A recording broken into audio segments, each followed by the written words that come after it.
bisa diringankan atau bisa dihapus malah dengan jalan 10. Nah ini kamu tulis ini ya, tapi jangan enak aku saiki tak berbuat seenakku. Kenapa?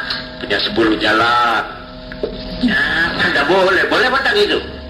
Nah, ini orang yang kepepet, orang sudah terjepit, orang yang sudah tidak mendapat kesempatan untuk berbuat lagi. 5 ini gunakan sekecil-kecil lubang. 1, ayatuba, dia bertobat. Coba saya tanya, orang tobat itu menghapus dosa mana? Menghapus Pak. Biar berbuat dosa besar, saya tanya. Boleh tak tobat itu? Berguna apa tak? Ya cuma diterima tidaknya, jangan. Nah, apa kalau kamu sudah tobat mesti diterima? Belum tentu dong. Nah ini di sini untung-untungan, yaitu spekulatif itu Pak. Iya dan gede, boten. Apa rugi kamu kalau tidak? Kalau kamu sudah tobat, maka diterima tidak? Itu wewenang Tuhan. Tapi kemungkinan untuk diterima ada enggak? Ada. Padahal Nabi mengatakan, siapa yang bertobat, maka tidak punya dosa lagi seperti dia baru dilahirkan. Ada enggak hadis itu? Nah, itu pakai. Ya Pak, itu terlaluan, itu spekulatif itu, untung-untungan. Sudahlah jangan bicara begitu kalau masalah itu. Ini 1, tobat. 2, au yastaghfir, minta ampunan. Apa yang sudah terlanjur dosa yang kita lakukan, istighfar. Astagfirullahaladzim, astagfirullahaladzim. Baca, Kanjeng Nabi sendiri setiap harinya tidak kurang dari 100 kali membaca istighfar. Kalau saya pernah menemukan itu doa Nabi yang selalu dibaca setiap hari 100 kali tidak kurang, yaitu doa Rabbil Fir ya wa tub alayya innaka antat tawwabur rahim. Tirukan, kenapa? Apa sih ruginya kamu kalau baca itu? Iya Pak, kesel Pak, ruginya Pak, melak ya, kedemenan sinekoni jual mahal. Jadi kalau sudah maghrib apakah tidur, baca. Saya 1 hari tadi mungkin banyak kesalahan kepada Tuhan, saya ingin meniru Nabi, kok barangkali saya diterima doa Rabbil Fir wa tub alayya innaka antat tawwabur rahim. Rabbil Fir wa tub alayya innaka antat tawwabur rahim. Rabbil Fir wa tub alayya innaka antat tawwabur rahim. Baca 100 kali itu. Terutama ini yang sudah mahasiswa yang suka melirik-melirik, baca itu ya. Ya mungkin kita itu manusia mana yang bersih dari dosa. Nah ini langsung gunakan tiap kesempatan istighfar. Di sini tiap habis sembahyang kita baca istighfar, tidak kepalang tanggung. Astagfirullah apa? Li untuk saya, wali walidayya, dan untuk kedua orang tua saya, ya apa? Seterusnya itu. Kita minta. Katakan, percuma Bu, wa laysa lil insani illa sa'a. Kau ni kutak mesetak boy. Sedang Nabi memberi kesempatan Tuhan, kau dewe kok ku melintip dan obat. Jangan. Iya Pak, tidak ada gunanya itu. Habis kalau tidak ada gunanya, saya tidak mau. Doa tidak mau. Ini tidak mau. Saya ini tidak mau.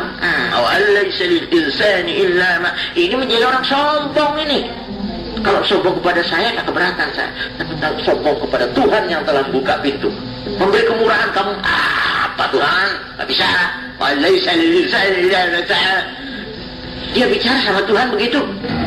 Atau dia mewakili Tuhan untuk berkata pada tahlil percuma, talqin percuma, sembahyang percuma, doa percuma, apa? Tak bisa. Seperti dia wakil mutlak, agen tunggal dari Tuhan ya.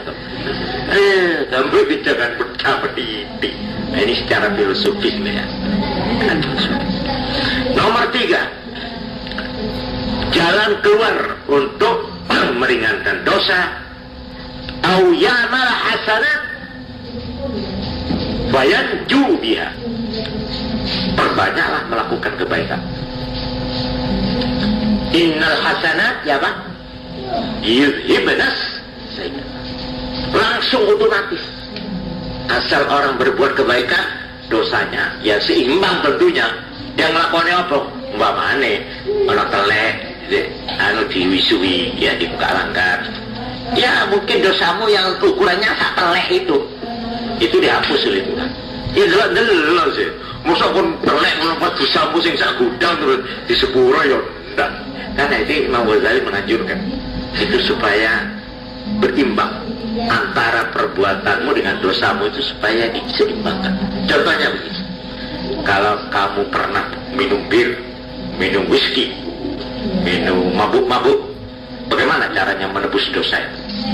Lakukanlah perbuatan yang baik, alhamdulillah. Caranya apa? Dengan memberi minum orang cuma-cuma. Seperti orang bikin apa itu di pinggir jalan, iya, air itu loh. Tahu nggak kamu? Orang pikul-pikul mau beli es tidak bisa, orang gentong nih. Kita dianjuri supaya berseimbang. Kalau perlu kamu punya uang berapa, belikan minuman anak-anak. Ditraktir saya, mereka perek, biar dia bisa beli. Perek, bilang ayo. Aku sih bayari, tapi aja mangan jajan dulu ya. Ya apa? Struk doa. Tapi baru minum mabuk-mabuknya. Itu caranya begini. Itu hapus itu. Jadi innal hasanat yudhibna sayyi'at. Ini caranya. Kalau ingin dosanya disepuro, itu cara yang ketiga, lakukanlah perbuatan yang baik. Ya kalau bisa dari Imam Ghazali yang seimbang dengan dosa. Kalau kamu umpamanya mencuri, untuk menghilangkan dosa mencuri apa? Supaya dibaca buku sampai terus mau maksain, lo aneh mulai. Jadi ini korban ini. Untuk menebus dosa ini bagaimana? Sedekahlah kamu. Ada kalau dia mau turun satu konom, kasih.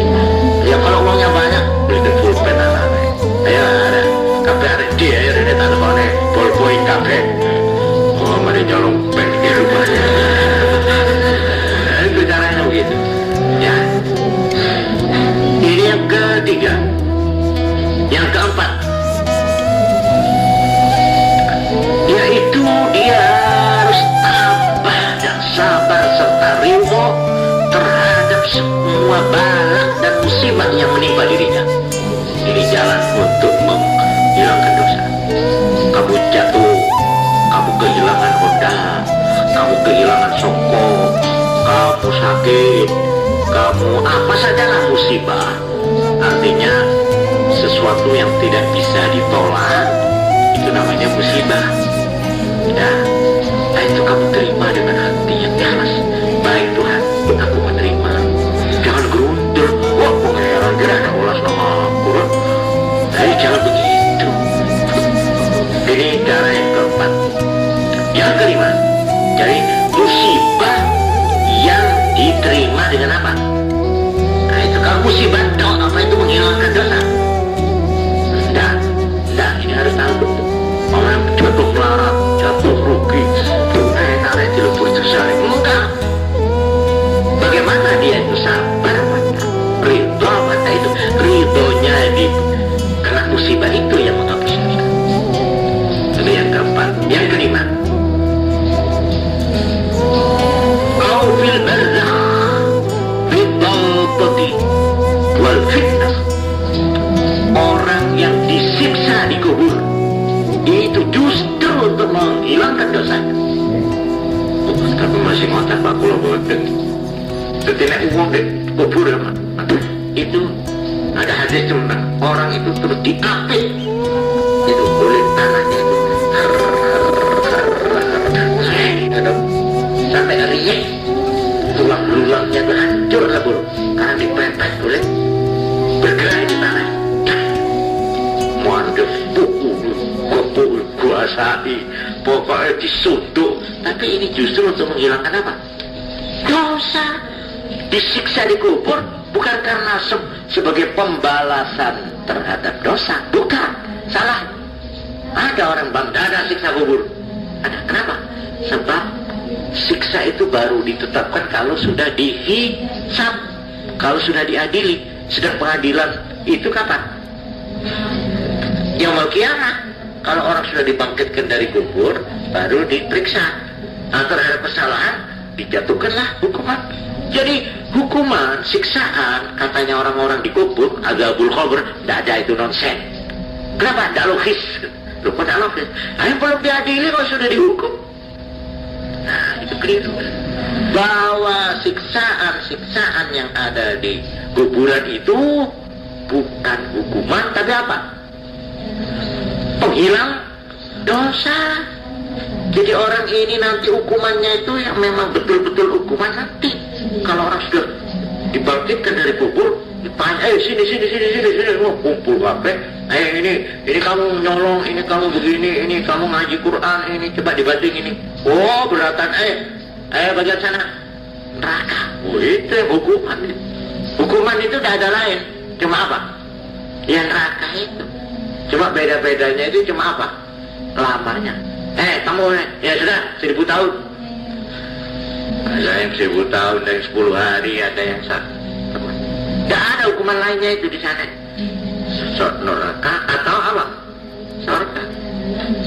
Tapi orang Islam, asal iman, betapapun lamanya dia masuk neraka, akhirnya diangkat dan dimasukkan kemana? Surga. Itu loh. Masih untung mulanya nek mau mati ku Allah mati.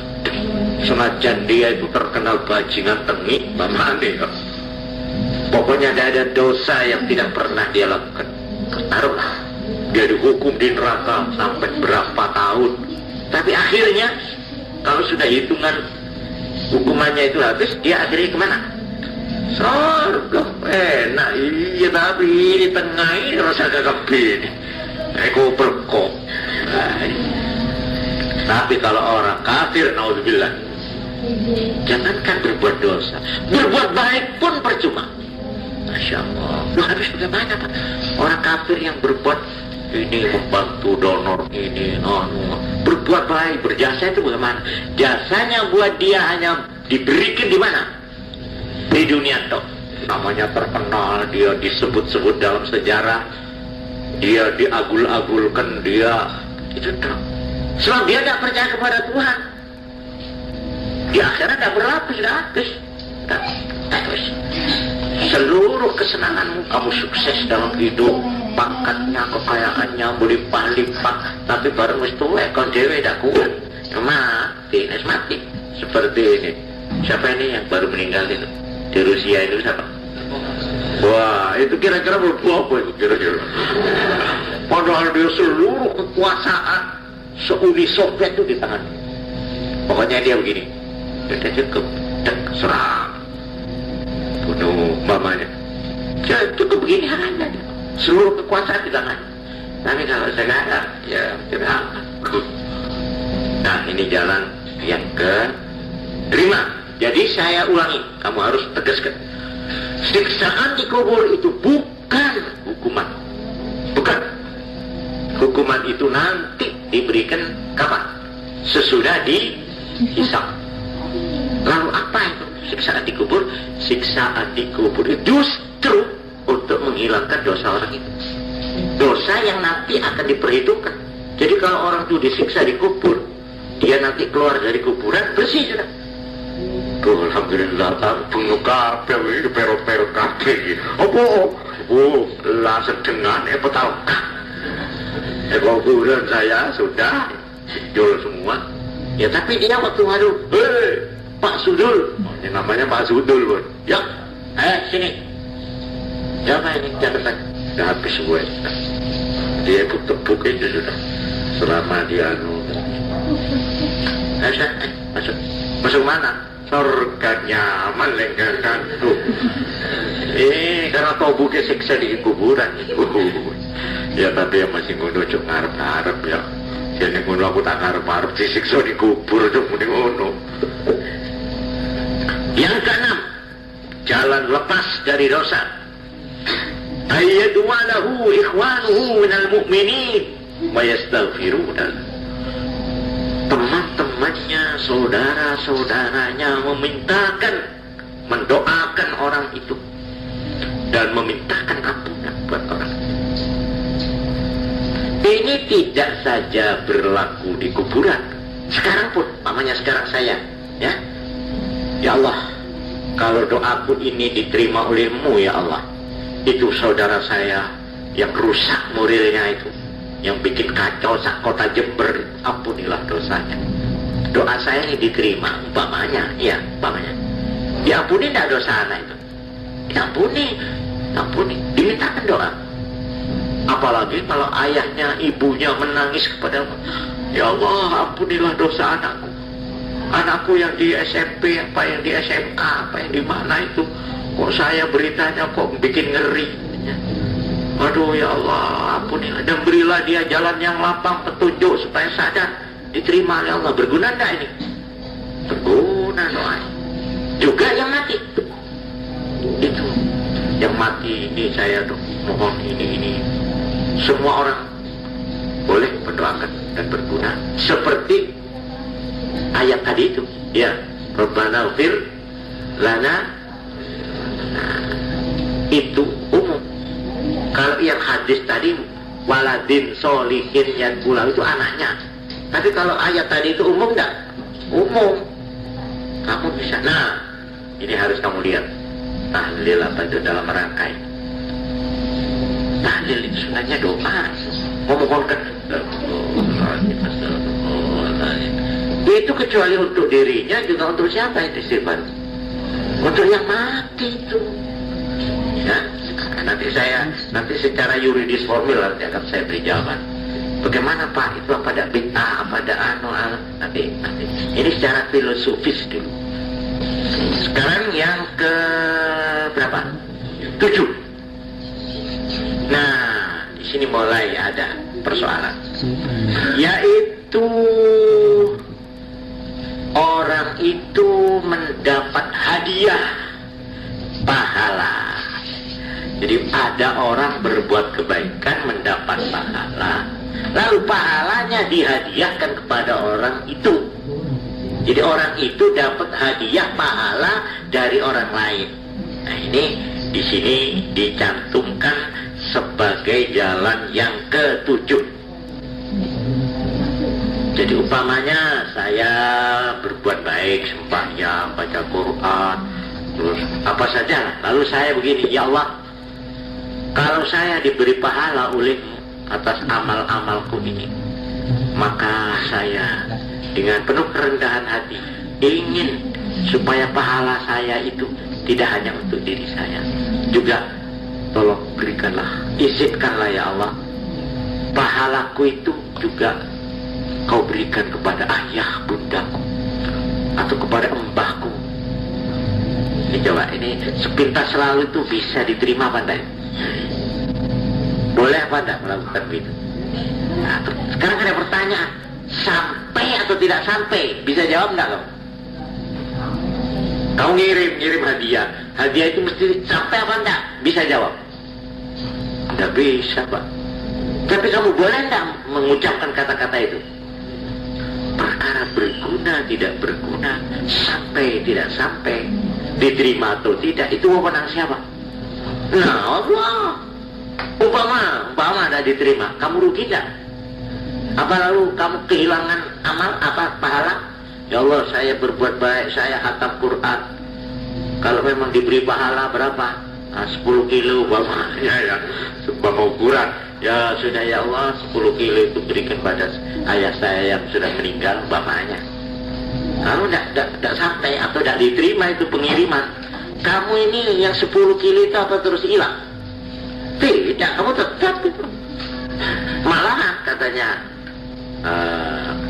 di dalam hadis yang dipakai pegangan, kamu yang dapat 10 diberikan 10 kepada ayahmu yang meninggal, ini tetap kamu 10, tidak berkurang. Tidak lalu karena diberikan 10 berarti senul, dan 10 diambil 10 habis. Jadi ada apa, saya cuma kesentai oleh keselintong. Tidak, tetap kamu dapat 10, dia 10. Jadi nanti ada pegangannya. Ya di sini nih ada yang berbeda paham. Ada mengatakan ada, malah ada lagi yang mengatakan lihat dulu, Kalau doa sifatnya ya sampai. Tapi kalau baca Quran, saya baca Quran. Hadiah, saya hadiahkan pahalanya baca Quran ini kepada ini yang punya kuburan ini istri saya atau adik saya atau teman saya. Ini ada imam yang mengatakan tidak sampai. Ada, ini khilaf. Tapi kalau doa, sedekah dan tapi ada yang mengatakan sampai. Siapa itu orang yang mengatakan sampai? Imam Hanbal, Ahmad bin Hanbal. Imam Syafi'i tadinya berpendapat tidak, tapi akhirnya dia memperbaiki, mengoreksi pendapatnya itu bisa. Nah ini nanti yuridis formel akan saya jawab. Tapi sekarang saya ini secara filosofis dulu. Jalan yang lubang-lubang yang sekecil-kecilnya yang diharapkan bisa untuk mengurangi dosa ini 10. Nah, tadi berapa sudah? 7. Sekarang 8. Yaitu balak atau pancaroba, kesukaran dan siksaan yang diperoleh orang itu di saat hari kiamat. Pada hari kiamat. Jadi orang itu setelah dibangkitkan dari alam kubur, lalu dia mengalami yang namanya hari apa? Hari kiamat. Hari yang terakhir itu sesudah dari kuburan itu kiamat. Jadi orang itu besok ya, kalau sudah waktunya dihidupkan lagi dari kuburan, itu kembali lagi ke bumi ini. Oh Bang, iya. Jadi kamu besok lihat Jember lagi. Tapi terakhir itu sudah. Nah, itu kok berubah kabar, itu modern kabeh saiki. Mana itu hari kiamat itu sudah. Bareng rong dino turun loh, apa ini? Qalal insanu malaha. Ada apa? Terus meteor apa itu? Sputnik, bukan Sputnik itu. Oh, gunung Miber. Gunung itu Miber apa? Oh, wacau itu. Kamu tiba pagi ketinggian keambruan ini. Wah, akhirnya matahari mendekat. Panasnya bukan main sudah. Tidak tertahan lagi. Wah, orang sudah sampai dikatakan benak orang itu mendidih karena panasnya matahari. Kopi saya duduk kopi. Benakmu sih ngopi. Nah ini ada orang yang menderita di saat itu. Penderitaan di hari kiamat itu justru melebur dosa orang. Paham kamu? Jadi sama dengan yang ada di mana tadi? Di kuburan. Ini adalah jalan. Jadi ada orang yang karena banyak dosanya tidak cukup dengan siksaan di kubur. Bisa akeh sisane. Dosanya rupanya cukupan wong iki. Sudah ibu tebuk itu selama di kuburan masih ada ini dosanya sesak ton. Ya apa caranya di kiamat? Disiksa sampai dikatakan dia minum air peluhnya, dia tenggelam dalam air peluhnya, air keringat. Langsung daun banyu wes garing kan, matahari sudah begini. Dan itu sungai atau lautan mutlak kabel wes jangan karuan. Kecuali orang yang baik-baik itu enak santai. Kenapa begitu? Nah, itu ada hadisnya itu. Sabatun 7 orang kan gitu tau itu ada hadis yang bebas dari siksaan hari kiamat. Yauma la dhilla illa dhilluh, di mana tidak ada perlindungan pada hari itu kecuali perlindungan dari Allah. 7. Ya kalau kamu ingin daftar boleh juga. Ya. Daftar yang 7 hadisnya. Pernah dengar enggak itu hadis? Iya sudah. Ya malah hafal Pak. Silakan nih, erek Pak. Ya usah kamu. 7. Saya itu pelajari cari itu hadis yang 7 orang bebas ingin nikmat di hari kiamat itu. Nah ini yang ke-7. Yang ke-8 ya. Nah sekarang yang ke-9. Yang ke-9, nah ini juga. Ini ada sebagian orang Islam yang membantah, yaitu tentang syafaat. golongan Ahlus Sunnah wal Jamaah percaya orang itu mendapat syafaat dari nabinya. Jadi kalau dia itu pengikut Nabi Musa, dia dapat syafaatnya Nabi Musa. Kalau dia umatnya Kanjeng Nabi Muhammad, dia dapat syafaatnya Kanjeng Nabi Muhammad. Tentang ini saya bisa nanti menuturkan tentang syafaat dalil Qur'annya. Itu la yashfa'una Allahu la ilaha illa al-qayyum la ta'khudhuhu sinatun wa la nawm. Ya apa? Lahu ma fis samawati wa ma fil ard. Man dzalladzi yashfa'u. Siapa yang akan memberi syafaat illa kecuali dengan izin Allah. Dan artinya ada orang yang diberi izin untuk memberikan syafaat. Jasa-jasa baik. Ya, goodwill. Jasa-jasa baik.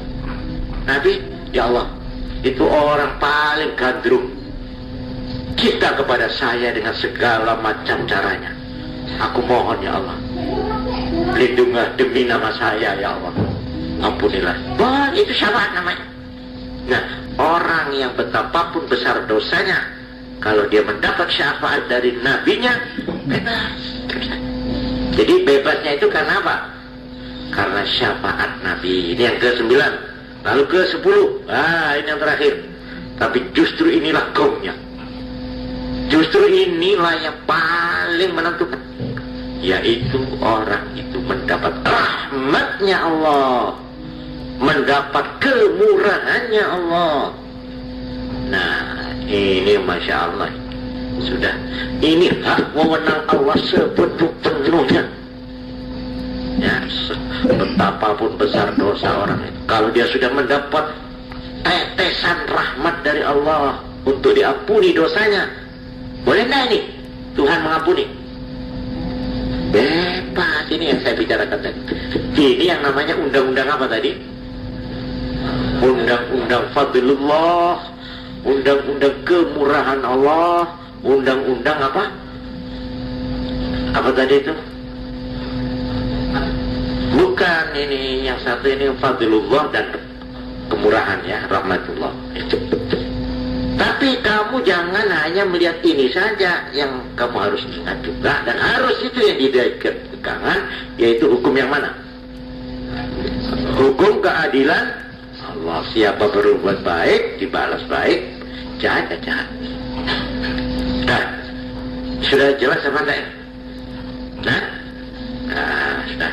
Ini 10 jalan. Ini saya kutip dari Hamish Buyatul Mustarsyidin. Ini boleh supaya kamu kalau ditanya orang dari mana ini pengambilannya. Hamish itu catatan pinggir. Hamish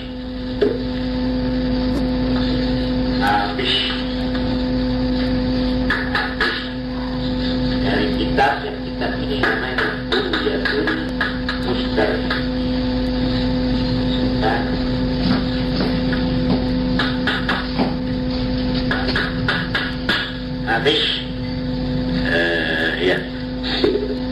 Hamish Buyatul Mustarsyidin, pinggirnya Buyatul Mustarsyidin. Di sana saya kutip sepenuhnya ini.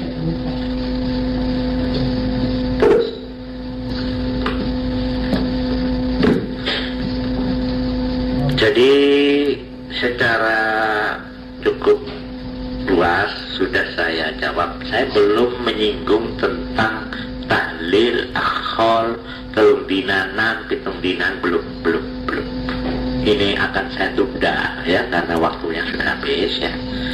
Tapi kamu supaya betul-betul mengerti secara mapan ya, kamu di dalam menghadapi masalah ini jangan semata-mata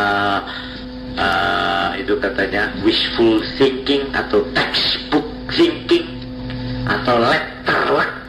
Jangan cuma terikat oleh huruf-huruf di dalam hukum-hukum agama. Tapi ini yang saya kemukakan tadi adalah secara apa tadi? Filosofis. Kita harus memandang bagaimana kemurahan Tuhan.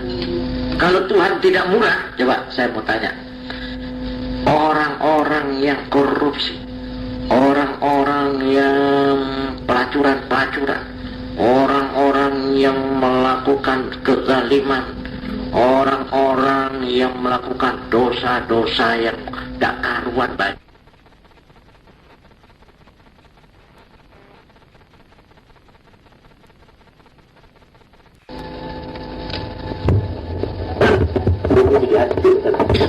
Buktinya iya apa? Buktinya sekarang bagaimana? Apakah setiap orang berdosa itu diajar oleh Tuhan?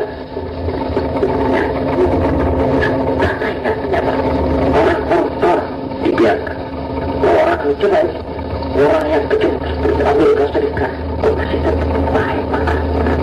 Jadi diambil pemabuk oleh malaikat di belakang. Ini kalau dilihat dari sudut keadilan, mestinya sudah harus dimusnahkan orang. Lalu dilihat dosanya sudah betul. Tetapi sampai sudut keadilan Tuhan masih ada hukum apa? Termasuk rahmat, yaitu menunda hukuman. Sekarang sudah keluar. Tuhan tidak memberikan sekarang barangkali dia mau sadar. Tidak tunggu saja barangkali dia kalau sudah mulai sudah berdosa, dia sudah pikiran tua, barangkali mau merubah perbuatannya waktu biar tidak tunggu. Itu boleh dengan cara ini. Itu menunda, itu jalannya rahmat kan lain. Termasuk rahmat itu. Tapi ada lagi yang betul sudah enak. Itu dan sangat lebih baik disiksa di sini daripada disiksa di alam kubur. Itu kan? Ya silakan sampai terakhir seluruh kabar ini. Lama tetap tidak mau mengakui kesalahan. Ya sudah.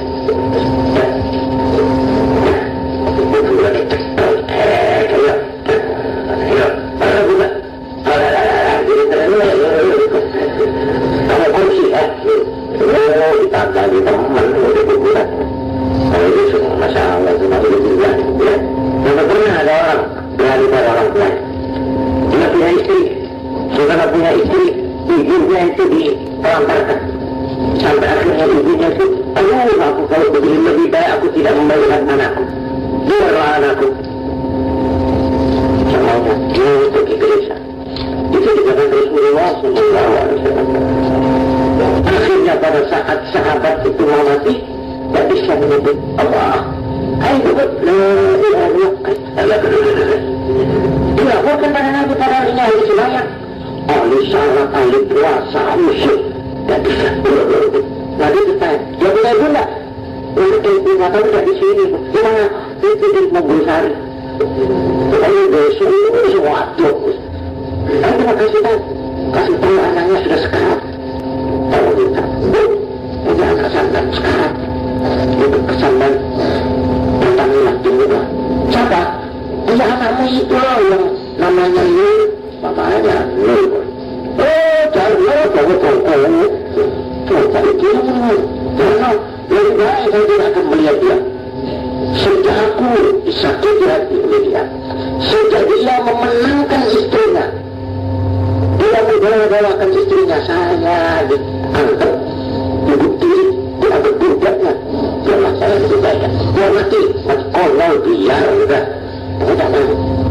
Kenapa tadi berkesan? Oh, lancar. Oh, bagus tidak melihat perubahannya. Apa dia apa sih? Saya tidak bisa. Untuk ya jangan memilih pertanyaan terakhir nih. Kalau dia tidak bisa menyebut dia masuk neraka. Harus kembali lagi. Bilang, ibu sampai itu baik lagi. Sesaat ibu ini maaf bu, saya datang kedua kalinya apa? Sampai dipanggil oleh Rasulullah. Aduh, jangan sekarang terus. Sampai di Rasulullah itu nanti saya dipanggil oleh Nabi. Ya, dia kata. Saudara saya, ya saya sudah marah. Saya sudah merelakan anak saya itu. Biar saya dapat anak lagi. Betul? Iya. Ayo. Pukul di sini bahkan saya bakar orang ini. Sahabat ini. Sahabat kedua ibu itu. Yang saya katakan, karena itu anakmu yang tidak kamu akui akan saya bakar di sini.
Kiai F.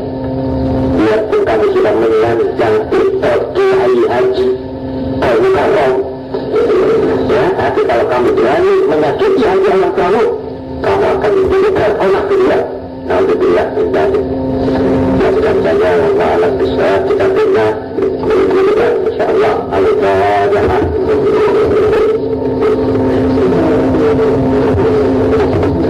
Bisa diringankan atau bisa dihapus malah